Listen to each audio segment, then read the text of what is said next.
고린도전서 14장 34절 말씀으로 함께 은혜를 나누고자 합니다. 고린도전서 14장 34절 여자는 교회에서 잠잠하라. 그들에게는 말하는 것을 허락함이 없나니 율법에 이른 것 같이 오직 복종할 것이요. 이런 말씀으로 함께 은혜를 나누고자 합니다. 성경을 읽어가면서 제가 또 깨달아 알게 된 것들, 원어 성경을 찾아보면서 원어로서의 뜻을 찾아보면서 알게 된 것들을 함께 나눕니다. 34절 위에 33절에 보면 모든 성도가 교회에서 함과 같이 34절에 여자는 교회에서 잠잠하라 라고 말씀을 하고 있습니다.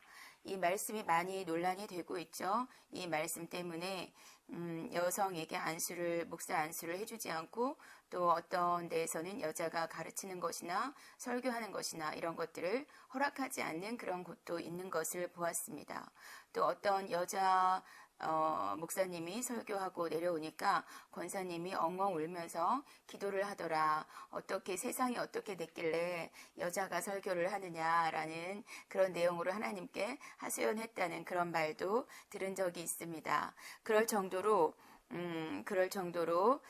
논란이 되고 있는 말씀인데, 이것을 여자는 교회에서 잠잠하라 이 말씀만을 딱 떼어서 본다면 정말 저도 같은 여자로서 입을 다물게 되고 어찌할 바를 모르게 되는 그런 상황을 겪게 됩니다. 어찌해야 할까요? 정말 이 말씀만을 봤을 때는 저도 사도 바울은 뭐 이런 사람인가, 어떻게 이런 말을 할 수 있나 라고 원망하기도 했었고, 사도 바울이 고린도전서뿐만 아니라 디모데전서에서도 이렇게 여자들도 단정하게 옷을 입으며 또 이런 말들, 또 여자들은 복종하라 이런 말들로 인해서 저도 어떻게 해석이 안 돼서 갈피를 못 잡았던 그런 때가 있었습니다. 그러나 고린도전서 14장 34절 말씀을 위에서와 함께 참고해서 본다면, 위에서 말씀은 어느 하나 뚝 떨어져서 있는 것이 아니라 그 상황과 문맥이라는 것이 있습니다. 왜 이런 말씀들이 나왔는지를 알아야 하는 것이 중요합니다. 32절에도 보면 예언하는 자들의 영은 예언하는 자들에게 절제를 받나니, 33절에 하나님은 무질서의 하나님이 아니시요 라고 말씀을 하고 있습니다. 또 그 위에도 보면 고린도전서 13장은 유명한 사랑장입니다. 아가페 사랑을 말하고 있습니다. 14장 1절에 보면 사랑을 추구하며 신령한 것들을 사모하되 특별히 예언을 하려고 하라 라고 하면서 방언과 예언과 여러 가지 은사들을 말하고 있습니다. 사랑이 없이 한다면 아무것도 유익하지 않다라고 말씀을 하고 있습니다. 이런 말씀들을 하면서 34절에 여자는 교회에서 잠잠하라 라고 말씀을 하고 있는 것입니다. 여러분도 아시다시피 고린도 교회는 은사들이 많이 활성화된 곳이고 은사들이 많이 나타난 곳입니다. 또 사도 바울이 복음을 전했던 이런 여러 지방들은 이방신들을 많이 섬겼던 지방들입니다. 이방신을 얼마나 음란하게 섬겼는지 우리는 성경 말씀을 통해서 또 말씀의 가르침을 통해서 알고 있습니다. 이런 상황에서 저도 제가 속한 단체가 은사들이 많이 나타나는 곳입니다. 예언을 정말 잘하시는 분들도 많이 있습니다. 정말 잘 맞추시고 잘 아시는 분들도 많이 있습니다. 그러한 사람들이 질서 가운데 있지 않다면 또 그러한 분들은 다스림을 받고, 제가 속한 단체에서는 다스림을 받고 있고 어떻게 분별해야 하는지 그러한 것들을 알려주고 있습니다. 이러한 것들을 가르쳐 주지 않고 질서가 없다면, 또 예언하는 자들에게서 절제를 받지 않고 있다면, 더 큰 예언을 하는 분에게서 다스림을 받지 않고 있다면 얼마나 무질서하고 혼란스러울지 알 수가 있습니다. 이러한 질서들을 모르는 어떤 분들은 개인적으로 예언을 해주다가 정말로 말할 수 없는 그런 부분까지도 터치를 하고 말을 하다 보니 많은 어려움들이 생겨나고 곤란한 일들이 생겨나는 것을 많이 볼 수가 있었습니다. 그래서 예언하는 자들은 예언하는 자에게서 제재를 받아야 하는 것입니다. 해야 할 말과 하지 말아야 할 말들을 분별해야 하는 것입니다.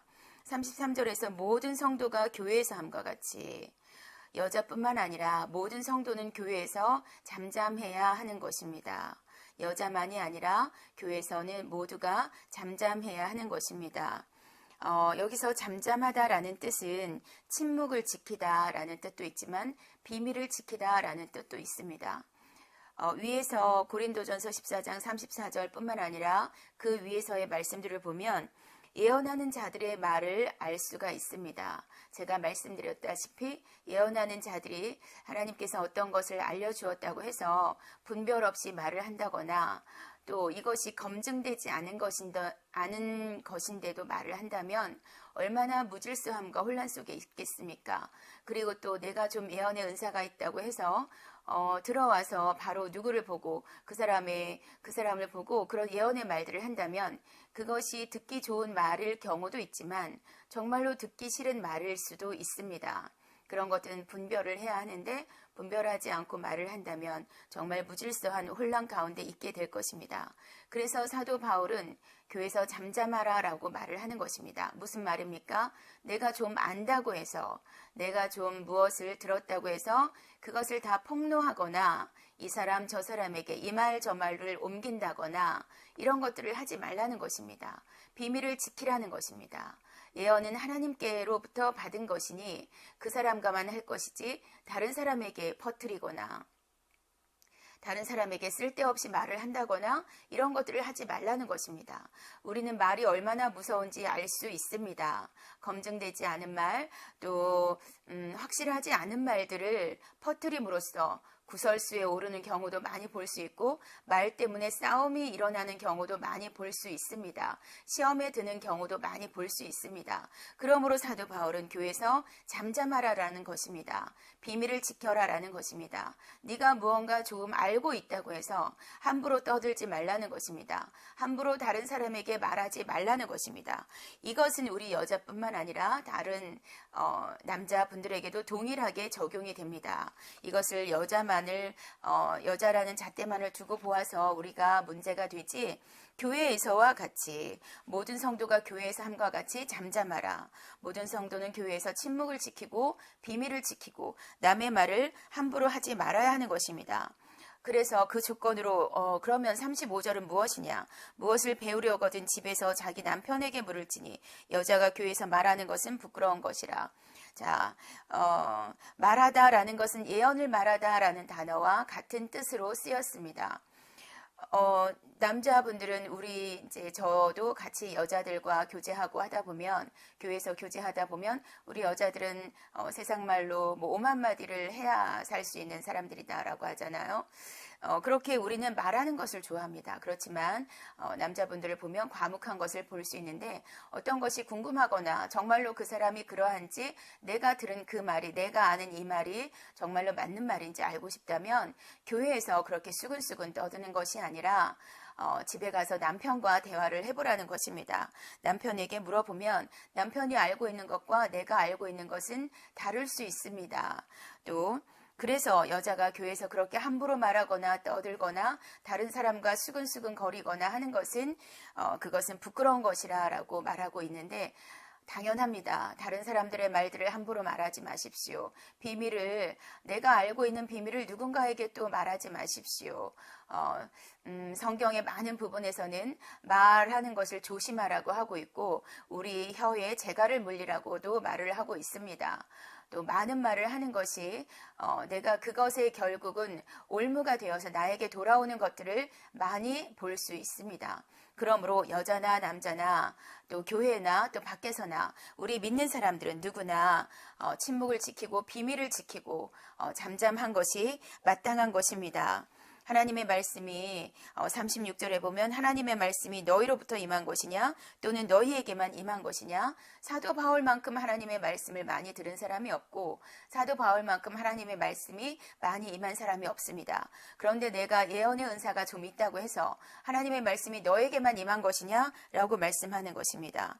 37절의 그 증거로 누구든지 자기를 선지자나 혹은 신령한 자로 생각하거든 내가 너희에게 편지하는 이 글이 주의 명령인 줄 알라 라고 말합니다. 이 말씀으로 볼 때 여자는 교회에서 잠잠하라, 이 말씀은 예언하는 자들에게 하신 말씀이라는 것을 확실하게 알 수가 있습니다. 너희가 자기를 선지자로 생각하냐? 신령한 자로 생각하냐? 너희만 영적인 사람이냐? 너희만 하나님의 말씀을 받은 사람이냐? 너희만 하나님의 말씀을 너희에게만 임했느냐? 그렇지 않다라고 말을 하는 것입니다. 누구든지 알지 못하면 알지 못한 자다. 이것을 깨닫지 못한 자라면 알지 못한 자라고 사도 바울은 말하고 있습니다. 그러한 자들에게 교회에서 잠잠하라 라고 하는 것입니다. 그러나 39절에서 고린도전서 14장 1절에서도 특별히 예언을 하려고 하라, 신령한 것들을 사모하라 라고 말씀을 하고 있습니다. 그리고 39절에서 내 형제들아, 여기서 남녀를 구분함이 없이 내 형제들아 예언하기를 사모하며 방언 말하기를 금하지 말라라고 다시 한번 확실하게 말씀하고 계십니다. 그러나 40절에 모든 것을 품위 있게 하고 질서 있게 하라라고 말씀하는 것입니다. 그렇게 함부로 떠들거나 내가 알고 있다고 해서 함부로 말하는 것이 아니라 그런 것을 비밀을 지키며 침묵을 지키며 40절에 모든 것을 품위 있게 하고 질서 있게 하라. 품위 있다라는 것은 예의 바르게 적당하게 라는 뜻입니다. 예의를 갖춰라, 적당하게 해라. 내가 알고 있다고 해서 다 말하지 말고 그 사람이 받아들일 수 있는 것만큼 말을 하라는 것입니다. 또 질서 있게 하라. 질서, 권위에 순종하며 복종하며 남자나 여자나 피차에 순종하며 복종하는 관계들인 것을 이미 말씀을 드렸습니다. 질서 있게 하나님께서 질서를 말씀하신 그 질서에 맞게 행하라는 것입니다. 예언하는 자는 예언하는 자들에게 제재를 받을 것이며 또 내가 예언의 은사가 있다고 해서 다 말할 것이 아니며 품위 있게 질서 있게 그렇게 말을 하라는 것입니다. 그러므로 고린도전서 14장 34절에 여자는 교회에서 잠잠하라라는 말씀을 그렇게 우리가 오해할 필요가 절대로 없습니다. 위 구절과 또 뒷 구절을 살펴본다면 이것은 예언하는 자들이 알고 있는 것을 다 말하지 말고 예의 있게 품위 있게 그 사람이 받아들일 수 있는 만큼 또 남편의 검증을 받아서 그렇게 하라는 것을 알 수가 있습니다. 남자나 여자나 모두가 비밀을 지키며 말을 조심하며 다른 사람을 살피며 세워주며 그렇게 하는 것이 마땅한 그리스도인의 자세입니다. 그렇게 하는 것이 마땅한 것입니다. 이러한 것들을 잘 알아서 오해함 없이 그래서 저는 사도 바울의 말씀들을 좋아합니다. 한국어 성경으로만 봤을 때는 이해가 되지 않고 왜 이런 말씀들을 썼을까 오해하는 부분이 저도 있었지만 원어를 찾아보면서 오해함 없이 이분만큼 정말로 이렇게 교회에서 어떻게 살아야 하는지 말을 해야 하는지 우리 그리스도인이 남자와 여자를 떠나서 그리스도인이라면 마땅히 어떠한 자세로 교회에서 뿐만 아니라 밖에서도 사회생활에서도 집안에서도 어떻게 살아야 하는지를 잘 말씀해 주고 있다고 생각을 합니다. 그러므로 고린도전서 14장 34절에 대한 오해가 풀리셨기를 바랍니다. 성경을 전체적으로 읽어보면 하나님께서 우리에게 원하시는 것이 무엇인지 또 사도 바울이 이 말씀을 왜 했는지를 잘 알게 될 수 있을 것이라고 생각합니다. 오해함 없이 신앙생활에 성공하시기를 원합니다.